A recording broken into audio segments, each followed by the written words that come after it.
লতিফা, তোর আব্বাকে লাইব্রেরিতে চা দিয়েছিস? জি আম্মা, দিছি তো। এই যে হেডমাস্টার সাহেব।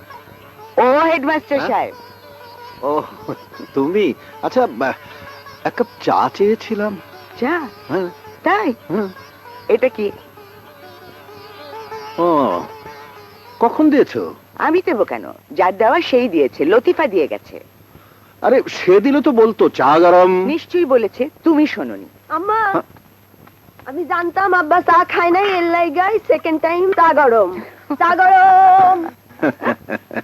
এই হ্যাঁ? দেখো, এই নাও জানো, আর ঠান্ডা করো না। এরপরে কিন্তু আর এক কাপও দেওয়া হবে না। হ্যাঁ, হ্যাঁ। ওই যে আমাদের মামনি ডাকছে, যাও।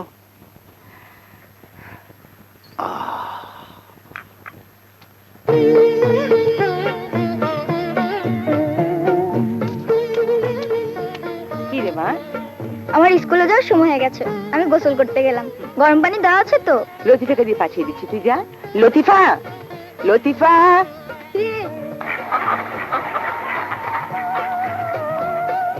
হোস্টেলের ছেলেদের নাস্তা দিয়েছিস তো? হ্যাঁ দিছি। আর পল্লীর নাস্তা রেডি তো? হ্যাঁ রেডি তুই নাস্তা করেছিস তো? করছি।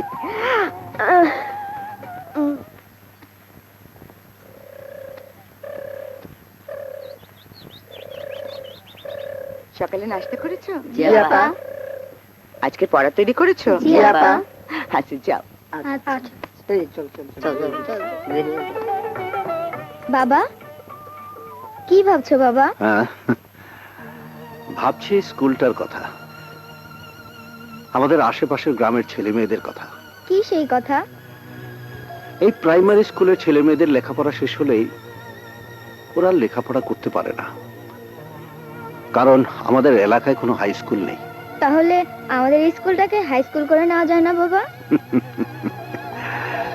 মারে, আমার তো সারা জীবনের এটাই স্বপ্ন, প্রতিটা ঘরের ছেলে মেয়েরা লেখাপড়ার সুযোগ পাক।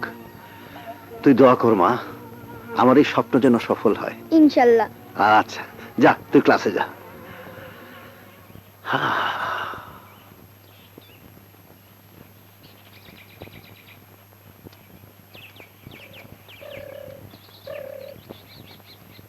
সালাম স্যার। ওয়ালাইকুম সালাম। স্যার, শহর থেকে নতুন বছরে বই কেনার জন্য যে লিস্ট দিছিলেন, আমি সেই লিস্ট অনুযায়ী সব বই কিনে আনছি স্যার। বাহ, খুব ভালো করেছো। তাহলে তো আগামীকাল থেকে আমরা নতুন বছরের ক্লাস শুরু করে দিতে পারবো। হ্যাঁ, আর তুমি এক কাজ করো, সব ক্লাসে ক্লাসে বইগুলো বিতরণ স্যার। করে দাও। আর শোনো, আমাদের টিচাররা এসছে। আসছে স্যার। তাহলে এক কাজ করো, ওনাদেরকে আমার অফিসে জি একটু স্যার। আসতে বলো। সালাম স্যার। ওয়ালাইকুম সালাম।